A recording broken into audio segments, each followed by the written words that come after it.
Good afternoon, everyone, and thank you for joining us today. My name is Amanda Gizzi, and I'm Senior Vice President of Corporate Affairs for Jewelers of America. I'm pleased to welcome you to the latest episode of My Next Question, National Jeweler and Jewelers of America's co-branded webinar series. This month's webinar is sponsored by Gemological Institute of America. Thank you, GIA. Today, Lauren McLemore and I, associate editor of National Jeweler, and I are co-hosting a step-by-step guide to using TikTok and Instagram Reels. And we have an incredible panel with us today. Before we get the webinar started, I just wanted to let attendees know that if you have a question, please type it into the Q&A section of the webinar. I will be back at the end of the discussion to share those questions and get as many answers as we possibly can during the time that's allowed. Today's session is also being recorded and will be available on National Jeweler's website and in the member portal of jewelers.org later this week. Now, I turn it over to Lauren and to introduce our super talented guests and get the discussion started. I'll be back to field any questions at the end of the webinar. Thanks, Amanda. I'm so excited. We have four amazing panelists with us today. We're going to talk about short form video content, something that all of them are very familiar with and have a lot of knowledge on. So before we get to the discussion, I'm just going to ask each of them to kind of tell you a little bit about themselves. Severine, would you like to start? Well, pretty simply, I'm the editor-in-chief of Engagement 101, that's celebrating my magazine that's celebrating our 20th anniversary next year. And we started in print, and now we're digital and all video. And we focus on proposal planning and engagement rings. Awesome. Stephanie and Jen, you're both from Parlay. Why don't you tell us what you do? Yeah, I'm Stephanie. I'm the marketing director with Parlay, and I work alongside with Jen, who is our lifestyle photographer, as well as we partner in scheduling and putting together content for our social media platform. Yeah, Great. I'm Jen, and like what Steph said, I'm a photographer and I help with social media for Parlay, and it's just been so fun. Sarissa, what about you?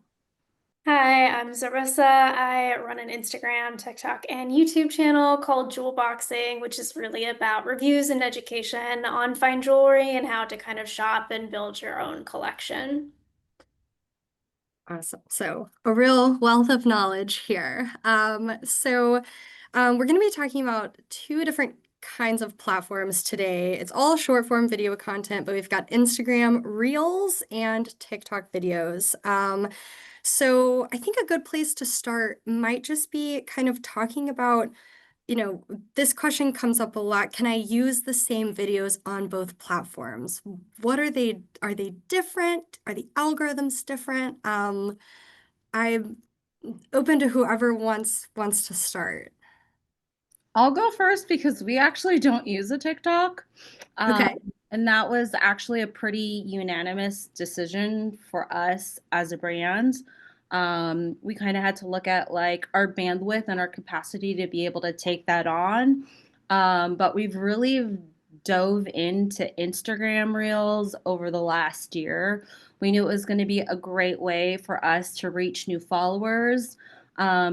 And education is a huge cornerstone of Parlay, so we use it as a way to not just showcase our jewelry, but to educate people about colored gemstones.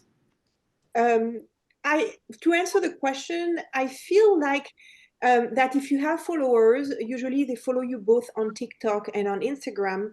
So we started posting less on TikTok because I'm trying to post different type of content on both platforms.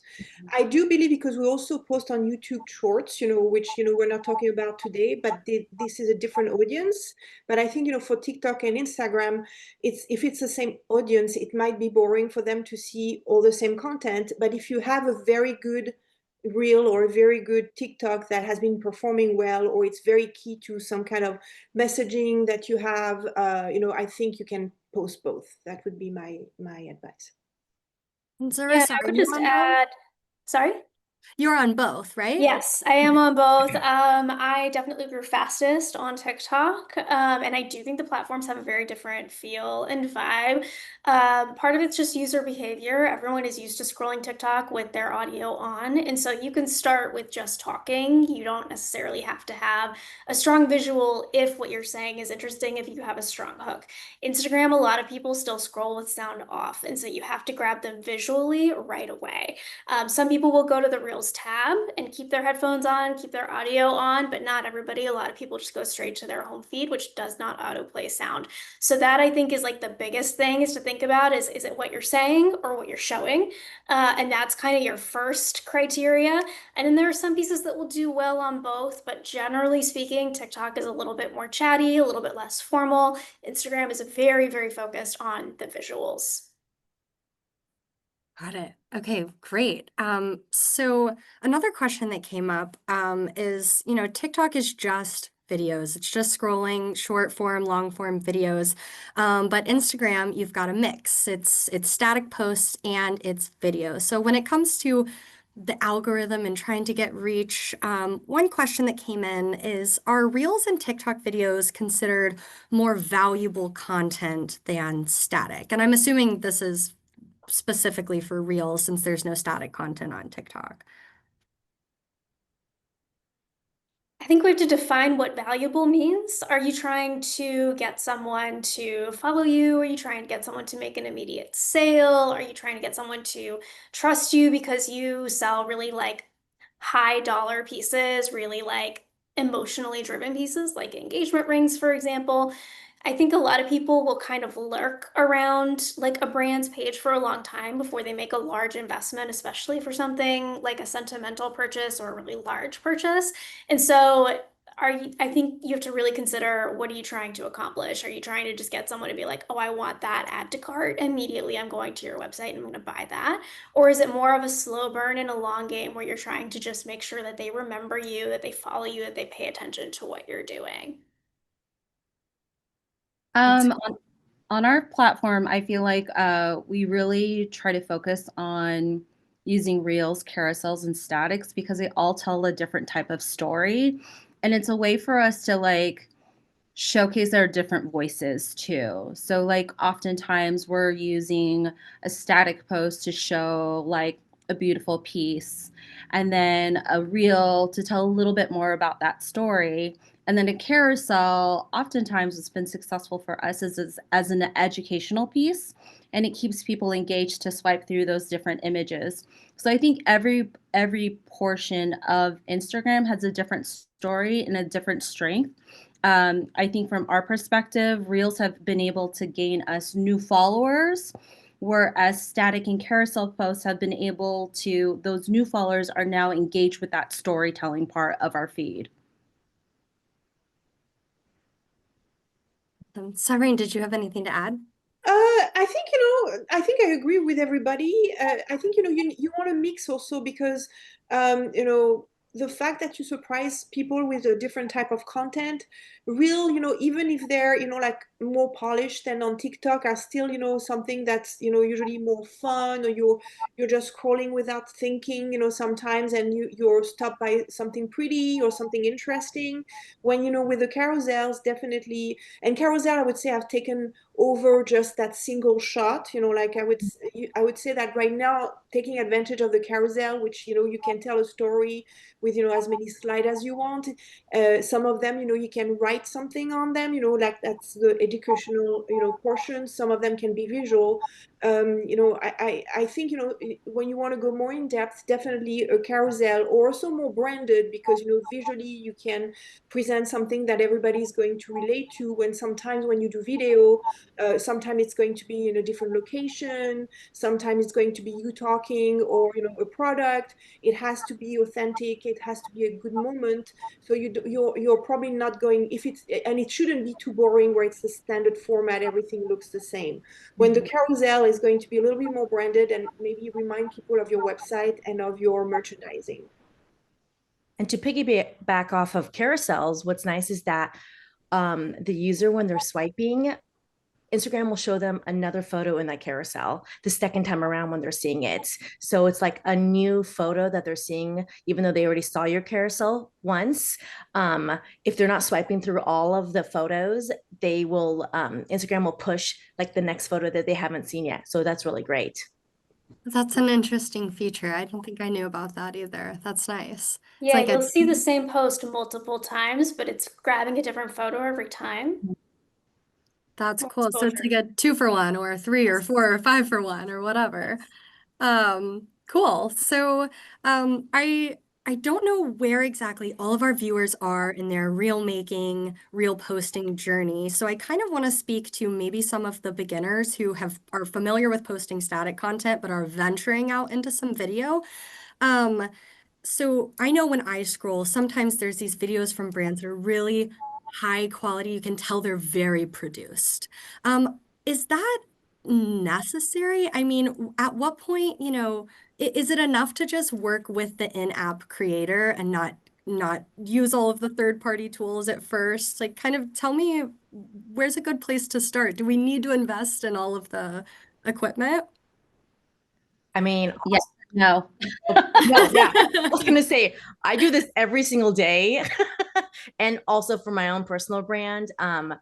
I personally do not like editing within the app, even though before they said that they will reward you with more views if you edit within the Instagram app. I edit with third parties. I don't see a big difference at No, it's all. lies. It's all lies. I agree.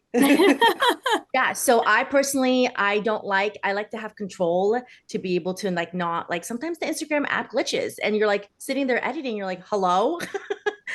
So I always edit in a third app, and I have not personally seen like it like not do well for us personally. I think it's well, and I also think that because I also film on a DSLR as well. So I do a lot of both. And people love like just easy original content that they can like relate to. And the phone is so great now that you can just do what you want and it'll just show really well on social media. And that's why TikTok does so well, is because it's just like everyone's just on their phone, and people love that easy access. So like Instagram is a little bit more curated, but what I feel like what we've noticed is like even when we put up a pretty a video that we've shot during one of our campaigns. Yeah, it's beautiful and it's cinematic, but then when we're posting our like behind the scenes, people just gravitate towards that's on the phone, and I'm like, okay, I guess I'll just play the game. Yeah, I so think you're shooting on your phone and editing with a third-party apps. You're pro third-party editors. Can you maybe throw out some names of the softwares or the apps that you use? We use CapCut a lot. Like, CapCut all the way. It's so yeah. much better than all the others. Like, it's so easy on your phone, especially if you're new to video editing. Like, I wouldn't start anywhere else personally. Like, for short form videos, it's the best because I yes. also do like long form, landscape, and I use Final Cut Pro, and there's nothing that compares to CapCut, and it's so Yeah. intuitive. Also, it's so intuitive to social media. They're doing a great job. Yeah, and CapCut's great too because it also is user friendly for the beginner because there are so many templates. So, I mean, your phone already has so many videos and photos, and you can easily just find a template that's speaking to your brand and plug in all of your photos through that, and it literally will do all the work for you. And I think kind of going back to Arissa's comment about TikTok versus Instagram being visual versus audio is that with Instagram, you want to use captions, and CapCut is probably the easiest app to be able to add that caption into your videos where you're doing a voiceover of some sort. And talking about also sound, because yes, you're totally right. You need those captions because a lot of people don't have the sound on. But I would say, you can get away with, not shooting, very well, like as long as it's authentic and genuine, like etc. But I would say, the investments I would make is to have a good, those talking microphone or your clip microphone that you can have, because I think it's a pet peeve, when the sound is bad or too echoey, like etc. I think sometimes people forget about sound being as important as images, and people want to hear you, and sometimes they don't hear you well. So we're talking about an Amazon purchase, just a little mic that you can use that will elevate kind of the quality of your content. Oh yeah. I mean, I have a little Sony mic actually that's recording right now. Perfect. So and they're it- not these big bulky things that maybe you think of in like a podcast studio. I mean, you can get something small, it'll fit in a pocket, a purse, Yeah. easy. And at times when we're like on the go, we'll often use voice memo that's right on your iPhone. And that's another way that someone's shooting you and then you use it as a microphone and you can synchronize that, the audio and the video together to get a nice crisp audio for your videos. Or do a voiceover also. Sometimes, like you can also use it for a voiceover. That's nice. That's a great tip about the Memos app. I had never even thought about that, but it's right there. So I mean, speaking of audio, I kind of want to touch. I have a lot of questions here regarding trends. What trends to follow? Should you even follow a trend? Everybody wants to know how they can go viral. So let's just, wade in slowly. Let's start with audio. Trending audio. So on Instagram and TikTok, let's clarify which one. Should you use trending audio? And how do you know what audio is trending? Does it tell you? Where do you look? Whoever wants to take that. It's a double-edged sword, I think. I say that because we've jumped on trending audios and then we've used it as like kind of a background audio to go with the video. And then a couple weeks later, Instagram will drop it. And so it'll remove all the audio that was included into there. So if it was a voiceover and you were using a trending audio, it's all gone. So then you're like, okay, that video did well. We kind of always are like, do we take it down? Like, what do we do? Do we like repost it? And so there are definitely some pros to it because it definitely feeds into that algorithm. And so I kind of look at Instagram as when you're using as many of the functions Instagram provides to you, the more it kind of is like, okay, you're being social. This is a social media platform. So if you're going to use these functions, we're going to give you a little bit more visibility, I guess is the best way to say it. But we played around with it using audio actually straight from CapCut and then, using trending audios. But it's actually quite easy to be able to find a trending sound. So if you see a post, hold on, if you see a post, it'll have like the audio. If it has an angular up arrow to it, that means it's a trending audio. And if you click on that, then there should be another icon and it'll actually move you into another series and showcase all of the trending audios that are currently trending. And what's nice that Instagram has changed is that you can see if the trending audio is actually moving higher up in that rate or if it's slowly declined, and you can see how many times it's been used. So there's a lot of different theories of using audios that are like 50,000 plus, and there's some other theories where, other influencers will say to use a trending audio that hasn't been used as often because you're more likely to be seen. So we've played around with both, and, I think we've seen a lot of success in both. And I feel like I have a little cheat sheet if I know some people who can't use trending audio or certain audios. I will just screen record and I will just add it on top of the video when I edit. Sometimes if I know we're doing a video that I was like, I don't want the audio to be deleted, I'll screen record the song. I'll go into CapCut. I also use InShot. And I'll just layer that on top. Yeah, it's an original audio. Although right now I feel like Instagram is actually adding what it is. It won't say like parlay original audio. It'll actually say the name. That way for sure it won't be deleted. I was like, well, it's an original audio coming out of my video because I screen recorded it and I extracted the audio. So like we know someone who she's like, I can't put audio on top because she's selling things. So I was like, just screen record the song and just add it on and you'll be fine. So that's like a little like cheat sheet if like you really, really want a song and you don't want to like, what if Instagram decides to drop the song and then you're left with like no audio? I just screen record it and it's I've never seen any of our videos drop. Cool. So what about on TikTok, Sarissa? So I'm gonna say something that's maybe like a little bit unpopular, which is that I almost never use trending audio. I don't like them. I don't find that they have been helpful for my growth at all when I have done them, because the algorithm is kind of a double-edged sword. In the same way that the audio can vanish, it can also throw you out into a realm of people that you don't need to be talking to and don't benefit from talking to.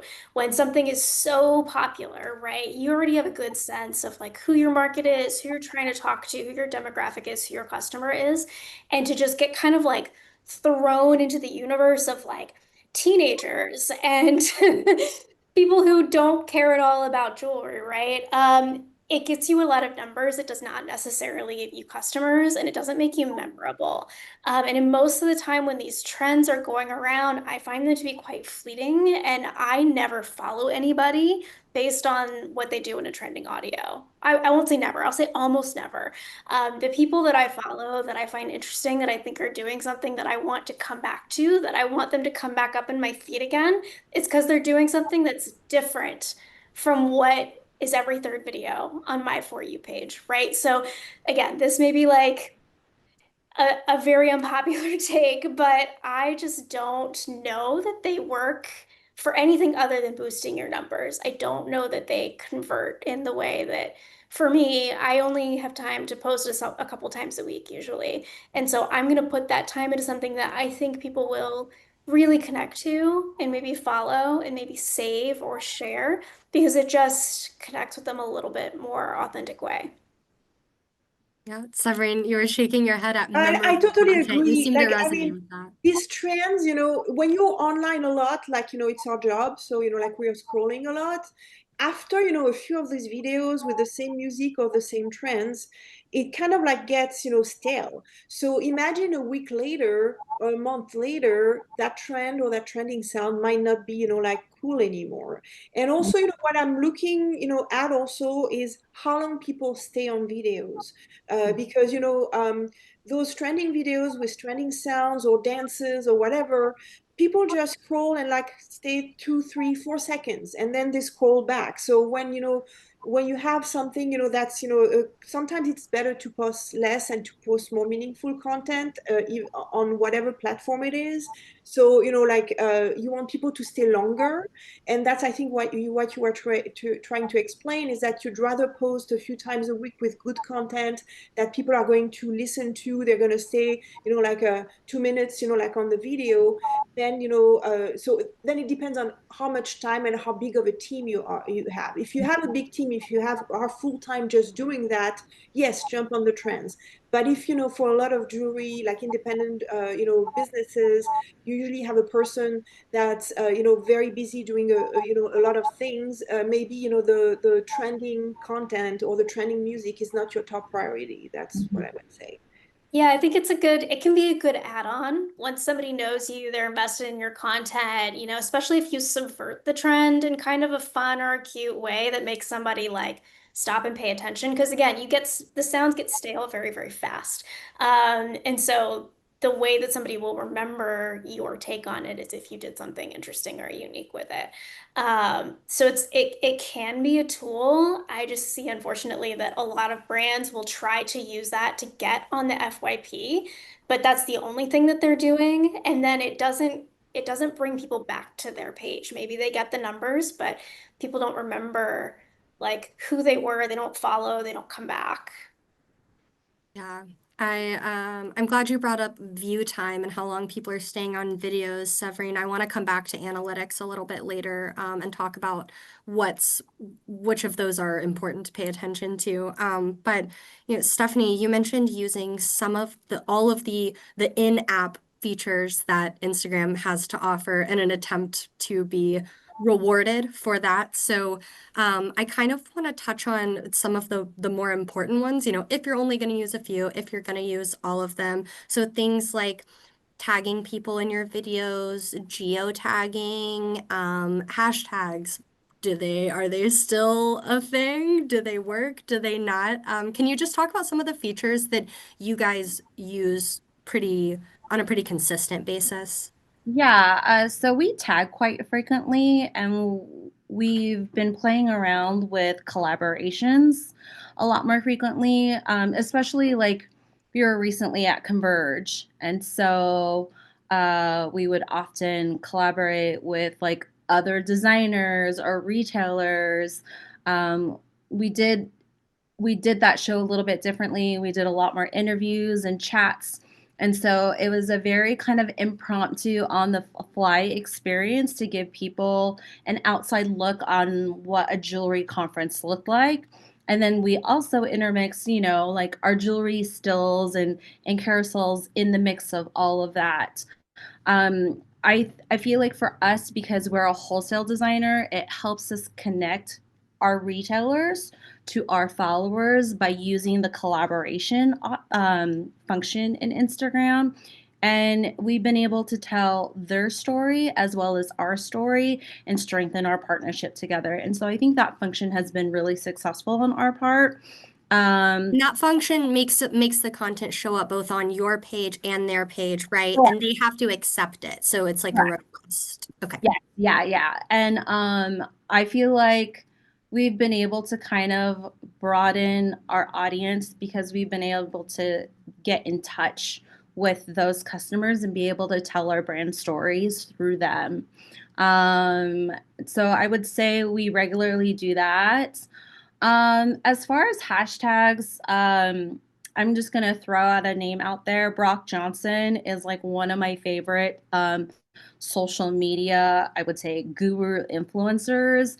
And there's a lot of debate as far as hashtags. I don't think they hold the same kind of value as they do anymore, because that should really be driven through your caption.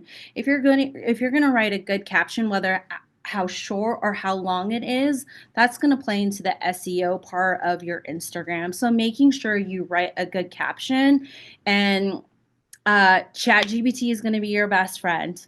If you're getting stuck, you can plug in, a screenshot or, put some prompts about what the imagery or what the video is about, and chat can give you some ideas on what to just help you formulate what your caption's going to be out. Sometimes, chat will just spit out like the best caption, and I'm like, done, we're going to do that. Like, sometimes you have to like use all these available resources just to make your day a little bit easier too. And that's been successful for us.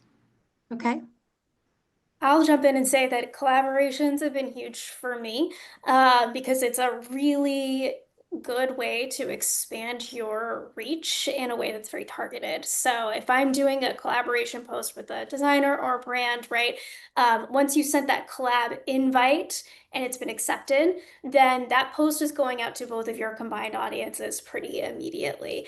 So both groups are seeing it. If you've like picked strategically who that collaboration is with, then you're getting an audience that is going to already be very, very interested in what you have to say, as opposed to just sort of like flinging things out there and hope that they end up on the right feeds, right? And so a really strategic collaboration, I would say, is hugely important. I agree that hashtags have kind of been supplanted at this point because the algorithms are taking into account what's in your description copy, what's in your closed captions if you have them, what words are being spoken in the video, and even words that are happening in the comments if people are having a discussion.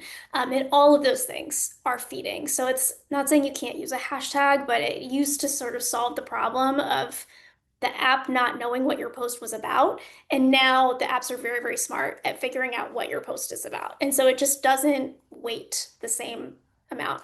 The other tool that I think, at least for Instagram, has been super helpful for me is stories. You can get a lot of really good, like interesting engagement by using stories effectively and using the tools that Instagram has put in there. So that might be question boxes or polls to kind of get your audience talking to you about things. That might be sort of sharing little behind the scenes things that aren't quite as polished as what's on your feed, but gives people a peek behind the curtain. It's really interesting to them. And then that becomes kind of reinforcing with the content that is on your main like page. And there's also one new feature on Instagram, and fairly new, is that you can repost other people's content, which is, something really cool to do if the collab is maybe too much, but there's something that's interesting that you think your audience would like to see. I really like this new functionality, and it was long overdue. So, for example, let's say it's a retailer and you carry brands, that's a way for you to repost directly from the page of the brand instead of having to post it yourself. And I think that's a cool feature. Yeah, that's a great example too of a retailer reposting the brands that they carry. In terms of another feature that's really specific to short form video content is the cover image, right? So if you go to somebody's profile and look at their reels, it's obviously not going to start playing in their grid. You just see a cover image. So does anyone want to talk about, should you make a cover image for every video that you post? Is that important? And if so, what kind of things should it include? I mean, I think you should just go with the flow sometimes. I feel like if you're constantly curating everything, you'll have a pretty feed. And speaking from like a photographer standpoint, I do that. But I've noticed lately that people will be attracted to like something that's completely different. So even leaving something that's within the video, they've said that like Instagram will reward you if you're like picking within the video what your cover photo is going to be. We do a lot of captions on our reels, right? So I don't want the caption to be in there. I don't want the words. So what I'll do is I'll just like zoom in and do it for the grid. Sometimes it's great, like if we have a lot of reels, what we're talking, and then we don't have any jewelry, I will go in, or me and Steph will go in and we'll put like a photo of a piece of jewelry just to keep the grid looking, pretty and whatever. But like, of course, like they will only see that if they're on our page. If they're just scrolling naturally, the video will pop up, of course. So sometimes it works. Also, they say that having words will catch people's attentions, but too many words will throw people off and they don't want to read because people have short attention spans. So we don't want them to sit there and read like all the words going down. I personally am not a fan of the, this is what I did, read the caption below. Yes, it keeps people on your reel and they're doing that to keep like the viewer count up or like how long they stay on your reel. But like personally for me, I hate going into the caption and reading, where it says like read more in the caption. Yeah, that's a way to get people in. And you can maybe play around. We do that with Parlay. We'll do like just this a pretty photo, and then every now and then we'll do something with words and just to kind of shake it up a little bit, and people are like, oh wait, what are you doing on your feed now? I, as a photographer, I think your cover photo is extremely important, but as somebody who's just trying to get information out there, I feel like you can play around and see what your audience is attracted to. Are they going to click on it and watch it and stay long, or are they going to just like fly by and not really care? I think, if you have, features, if you have series, for example, like if you're used to do educational series and, once a month or, I don't know, like once a week or something like that, I think having a layout for a cover with a title that people can recognize, because let's say it's something that they want to follow, because I don't know, Parlay, like gemstones, you talk about gemstone and it's an educational series. So they want to know that it's the class, that's happening. So I think, having a cover for these type of features is interesting, but for the rest, more spontaneous and, picking something that's in the video, I think that's what works the best. And that's kind of what we did at JCK and Converge. We decided to do a little mini series. And prior to that, where we're leaning people in. And so I'll put like a cover photo, like for instance, at JCK, we did Booth Buzz. So like our first one, we did that so people know, oh my gosh, we're doing a new series. And after that, I just kind of played around with it because I was like, I don't want our feed to be completely covered with Booth Buzz emblem, logo. So that worked well. Like, hey, by the way, we're doing a new series for this week. And then after that, people will hopefully come back and watch. I think that's a great answer. And another thing that I want to talk about in terms of what kinds of content behind the scenes has come up a couple different times, and educational series. I'd like to hear from each of you, kind of based on, your niche, what types of content you post. So for Parlay, do you lean more towards showing your jewelry on a model or in a flat lay? Or do you really focus on the people side, like the behind the scenes, and kind of the same for Severine and Sarissa? So I'd just like to hear some of the things that you go back to time and time again that seem to work. I think we look at it as like, what's the voice that we're trying to exemplify in that post? So, like, there's our more serious tone. So, we have our lifestyle photos. And then, like, it's always been important for me in like the marketing aspect of things is that our audience is getting to know a little bit more about us. And so those are like our fun, playful videos or some behind the scenes. Every once in a while we can convince Jonathan and Brecken to dance for us. And so like it shows a little bit more of their personality. So that's like our fun voice, right? And then, and then we'll mix it up with like static posts of jewelry. So I think you really need to play around with every aspect of that to be able to like give more of the different textures of what your brand is about. And I think specifically for us, like our jewelry is so so broad that we really have to kind of capture all of these things. So one day you'll see a flat lay, the next day you'll see a static post, and then the next day you'll see like a beautiful campaign shoot. And so I think it also helps kind of broaden a different touch points of different generations that we're trying to connect with. And because we're more consumer, and in front of people that don't necessarily know jewelry that well, because the engagement ring is the first important purchase in a lot of cases that they're making.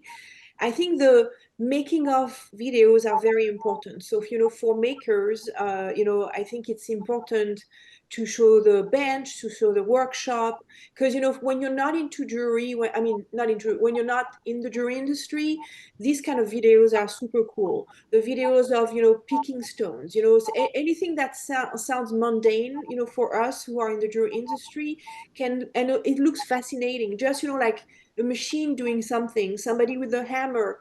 These type of videos are very popular for consumers. And also, they add value to the product because they understand that they're made by people. They take time to be made, so I think, these kind of behind the scenes, of the making of the jewelry are very important. And also, I would say the process, like anything that's connected to the process of purchasing a piece of jewelry, how it's made, how it starts, of course, with engagement ring, there's a lot of co-designing with, like the bride, the groom, two grooms, and the jeweler. And so there's this experience, showing how it happens behind the scene. I think it's also very important. So I'm very into behind the scene. I think it's also where the more genuine, content comes about. And also just, when we're talking about, you don't need to have dialogue, it's very, you can be hypnotized by somebody working on the green or somebody, doing something. So I think all this is cool content to have. And from someone who doesn't come from the jewelry industry, I'm a photographer. Every time I'm with Parlay and we're at a show, for instance, JCK, I'm thinking, what else can we show our audience? So I actually, during the show, started a little mini series called Gems with Jen. And I'd bring Stephanie, or I'd bring Brecken or Kate, and I'd be like, as someone who doesn't really know jewelry well, I will hold up a piece and I would just film, hey, tell me what this is and what's so unique about it, and tell me a fun fact about it. And I would just be like, wow, this is amazing. As somebody who's coming from the outside perspective, like, I want to know, tell me what's so cool about this piece. And I would just put that up on stories just as more content. And I loved it because I was like, this is something I don't see every single day, right? As a photographer and as a content creator, I am just photographing these pieces, but I may not know everything. So having the team at Parlay tell me these fun little facts or what's cool about it or something that we may not hear all the time was really fun. And I think our audience really resonated with that. Yeah, Zarissa, I'd love to hear what kind of formats for like educational content you like to use. Yeah, I mean, I'm coming from a very different perspective, right? Because what I'm like offering is that the content itself, like the content is not meant to be like, come and buy my gems, right? It's follow me and come along on this journey with me, right? And so for me, what has worked really well is structuring like large topics in ways that are kind of bite-sized and digestible and connect to real questions that people have. So probably the one I'm most well known for is my tennis tournament, where I went through and I tested out a bunch of different tennis necklaces, a bunch of different tennis bracelets. And I said, you know, who has the best tennis necklace, right? And it's a way to kind of review these where we're comparing with each other. We're talking about the pros and cons. We're talking about 4-prong versus 3-prong versus, you know, all these other different unique settings. And how do you know what color of diamond you should be looking for or what clarity of diamond, right? For people who maybe want a tennis necklace, but just are so overwhelmed by how to actually select for that. And so I did, I think, probably over 2 different like chunks of time. I did necklaces and then I did bracelets and ended up testing out like 30 different brands, right? And saying, here's what's good about this and here's what's bad about this, and sort of saying, like, you get to decide which one you like best, but here's how you can decide that, right? And like, I'm not selling you any of these. Like, I'm here to shop for myself. So that's why I'm someone that you can trust and you can listen to, right? Like, that wasn't a brand partnership. Like, that wasn't a sponsored post. That was me going through the process myself of understanding it, but bringing everybody along with me. And that is like a very, it's like edutainment, right? Like, it's, you're learning something, but in a way that is not a lecture. It's not a GIA course, right? It feels more specific to like how you wear something and how you would shop for something. Yeah, I love that. And I love that you said bite size. And that feels very approachable to me because I feel like as a jeweler, I might have all these things I want to say and I don't know how to organize it. And if my video only has to be 20 seconds, I have to talk really fast. But you can really just like take one piece of that and build around it. You don't need a whole lot. So, speaking of video length, there seems to be a lot of discourse on like how long a video should be and if that contributes to how well it performs. So I'd love to hear if you guys what your thoughts are on length of a short form video. It's If a you have free any for all, thoughts. man. It's a free for all. Can do anything. There are no rules. I mean, I think rather than kind of trying to say, like, should my video be 15 seconds or 30 seconds? I think what you should start from is like, what is the point I'm trying to make or the thing I'm trying to show? And what is the best possible way I can do that? And however long it takes is however long it takes, right? I mean, like, yes, like shorter and tighter is often good, but some of my best performing videos are like 90 seconds and up because there was a lot to say, but I tried to structure in a way that kept people engaged throughout it, told them something they didn't know. I use a lot of visual editing tricks, like putting things on the screen so that your attention like stays on while I'm talking, right? But there's some things that like just can't be boiled down to 7-second loop accurately or well. And so I think people recognize that like they will put in the time if it's something they're interested in and you're doing it well.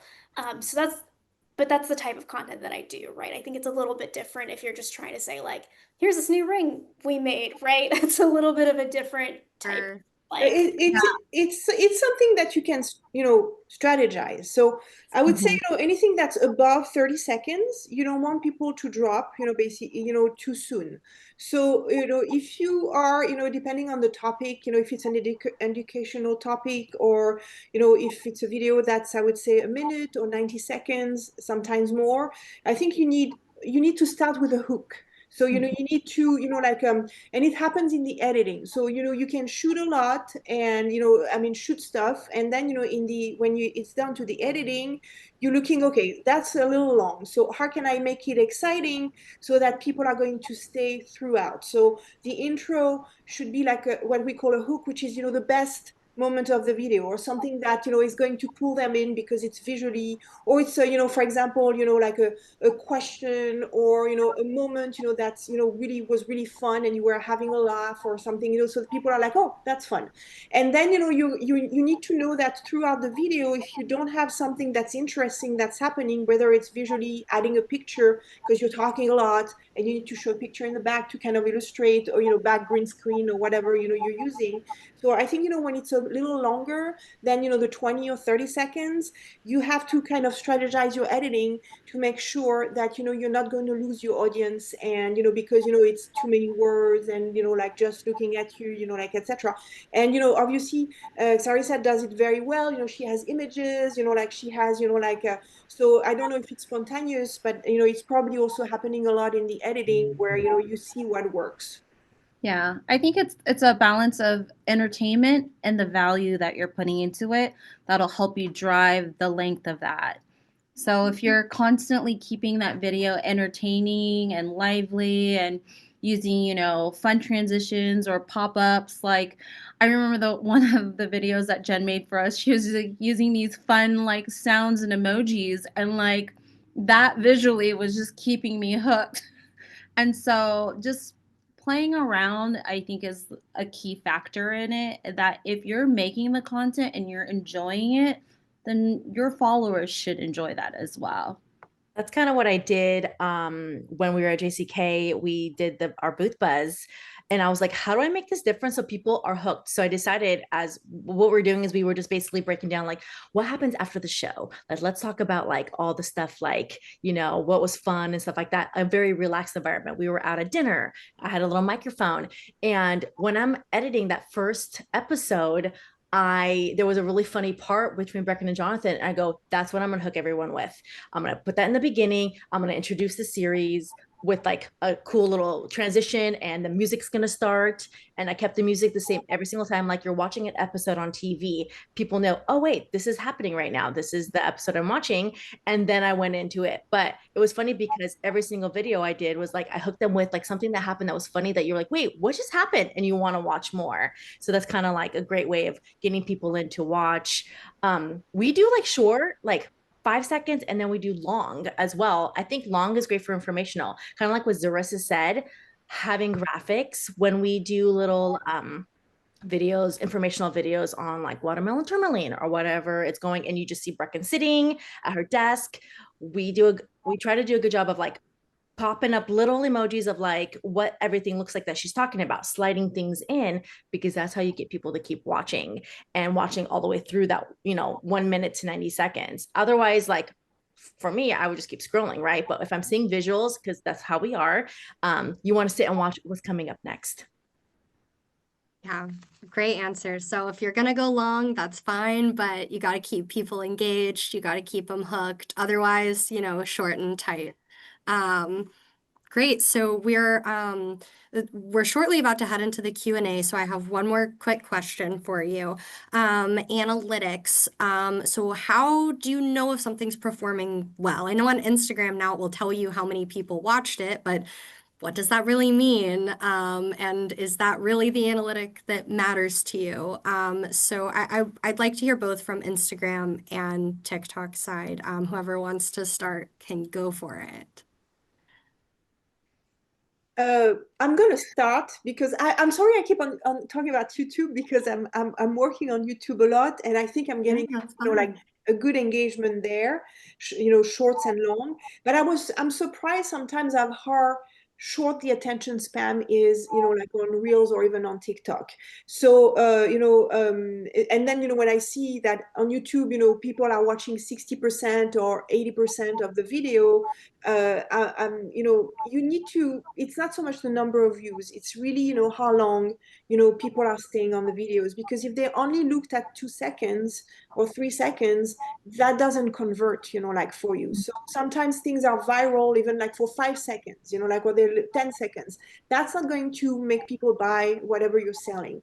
So I think, you know, the length of time that people spend on the video is more important than, you know, even, you know, if they like it. Because sometimes people just like, you know, it's kind of a, you're like, oh, I like, like they're not. Comments are better, saving, like the video is better, and the long time, how long, people are, spending on the video. The number of views and the number of likes, I'm not sure that's the best tool anymore to convert, but these other two, the other stats I think are important.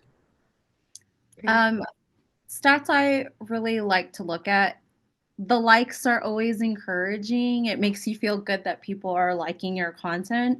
But I'm also looking at comments because that's engagement, and how quick they're engaging is also really important to that. With the new repost function, that's been really interesting too, to see how quick people are reposting that onto their profile.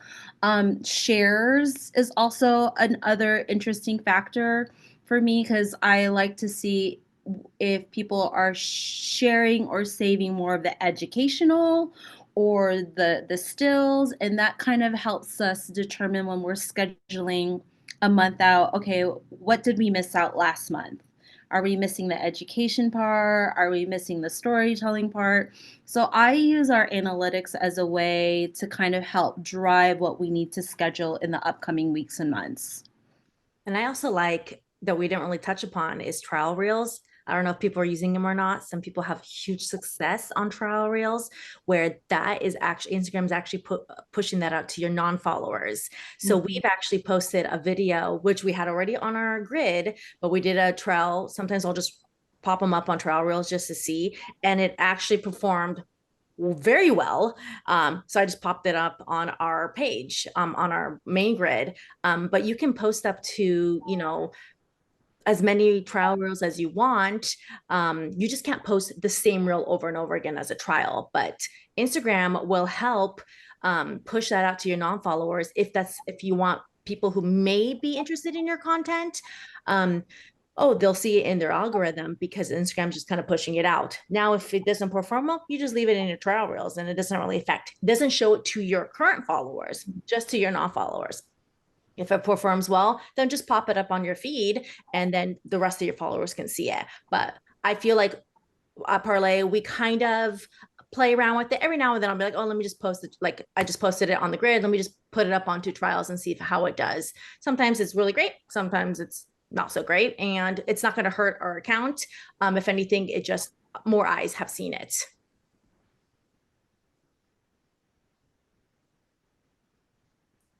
Teresa, do you want to talk about what analytics you look for on your TikTok videos?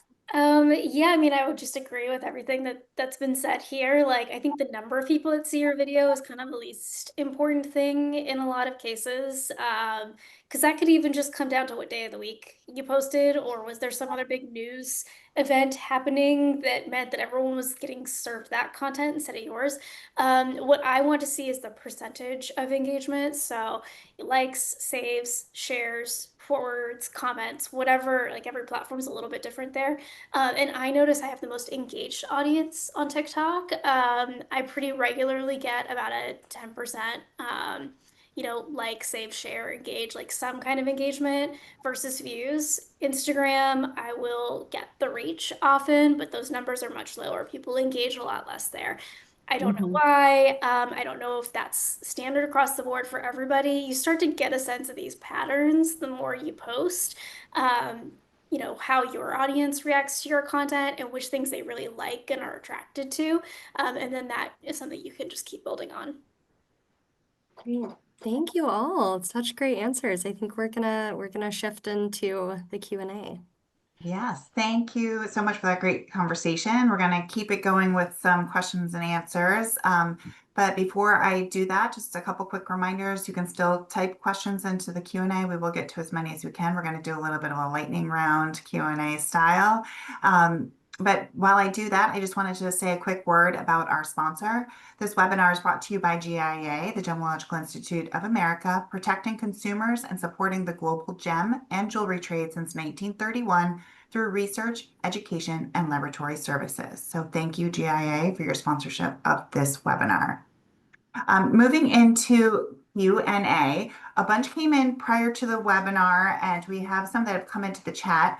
So if I can ask you all to just do like bite-sized sound bites in the world of social media and TikTok, I think we can do this. We can do our short form answers to try to answer as many of these questions as we can.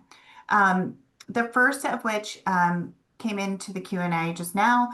If we like to keep an elegant tone to our brand, but are trying to get more followers to eventually be clients, should we be making posts that keep that tone, or should we be making them more fun and or trendy?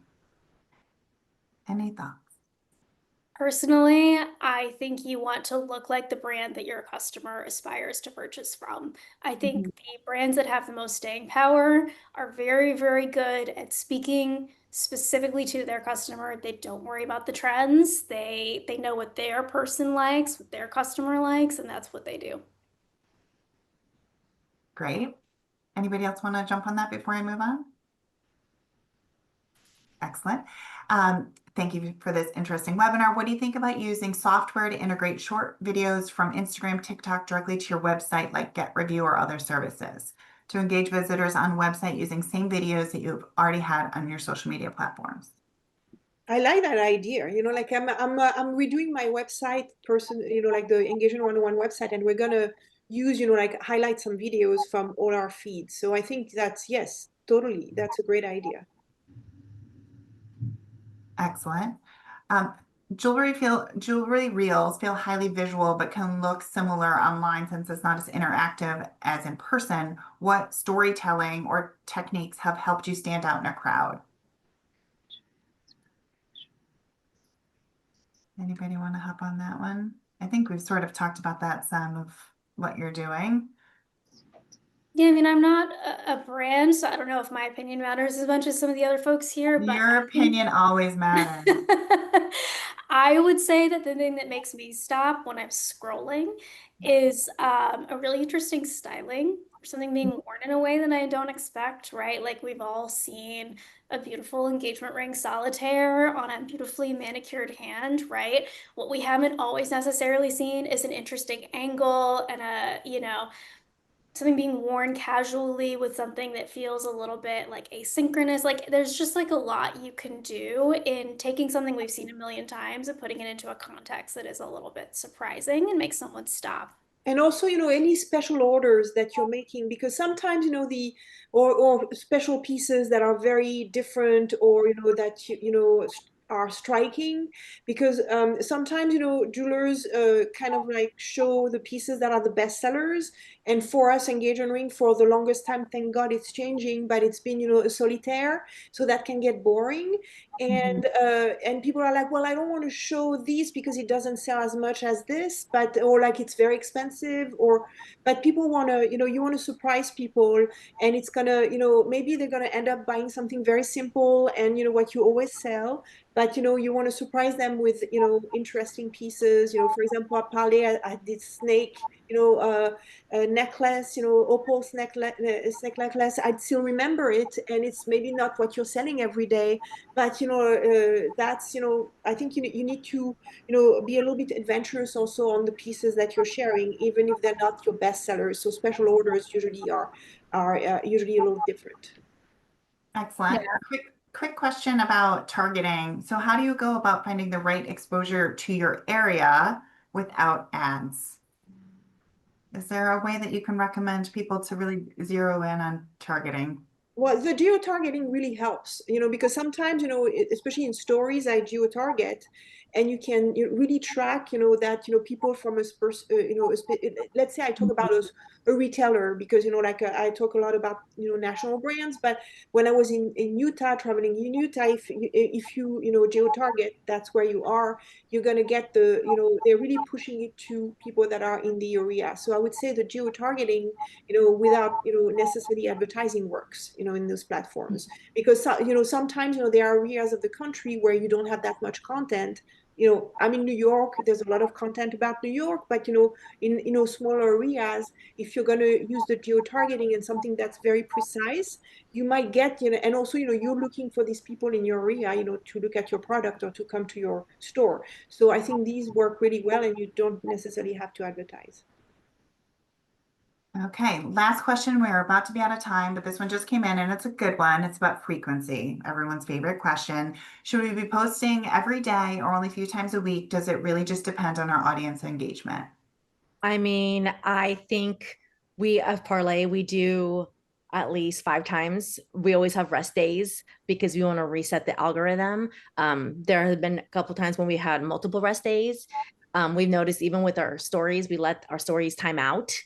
So they're up for 24 hours and then we wait again to post again. We love hopping on the trend of add yours to stories that for some reason gets our reach even higher. People can relate and they'll just use the add yours to add their own. But like we try to do 5 times a week and we go between static carousels and reels. Is there really a rule? Like for my personal photography, I haven't posted in a hot minute. Okay. So I'm gonna be honest, so I don't know, it's like a website, right? So like people are just seeing more content pushed out. There has been stats that have said that the more that you post, people are just engaged and they're constantly seeing your stuff. But sometimes it's okay to take a little bit of a break and just kind of reset the algorithm, and then more people kind of pop on afterwards. Instagram, and I'm sure I don't know much about TikTok, but like it's kind of like a kind of have to play the game with Instagram sometimes, and you can be using all the features, but sometimes Instagram's not like giving it back to us, and that's kind of what happened with, I feel like last summer with Parlay. I was like, why are our story views so low? Let's get up there, so you just kind of keep it engaged and hope that your story views are up. But we do about at least 4 to 5 times a week, and then if we see that something's not working, we adjust because we can do that. We're not like stuck on having to do it this way. And when we go into trade shows, we don't go in with a plan. We just kind of think about it on the fly, and it ends up working really, really well. But I feel like there really isn't a crazy rule. Like people are constantly saying, oh, you need to be posting this much, or you got to be doing this. Some people say that Friday is the least amount of engagement. Some people say that Monday is. I think you need to figure out what works well for your brand. And I'm from the school of thought that it's better to post good content that you force yourself to post every day. And especially again, if you have a team, that can do that every day, great.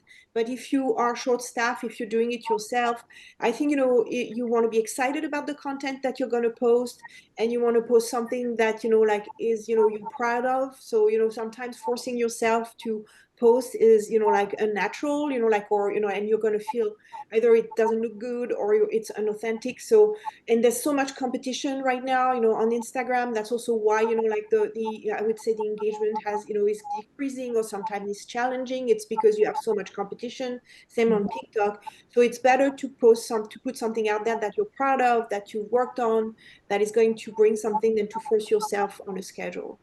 Yeah, I think if you're genuine with your voice, it'll be there. If you miss a couple days, I think that's fine as long as you're being genuine to your voice and your brand and the stories you're trying to tell.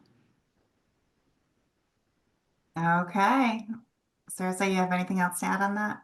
I was just gonna agree. I mean, I would say like if I could post every day, that would be fantastic, and I'm sure I would grow a little bit faster, but I would rather post less but better than post more but have it all be just kind of meh and doesn't connect to people, because that's more likely to turn someone away than the fact that, they didn't see you post for 3 days in a row, or the algorithm didn't see you post for 3 days in a row.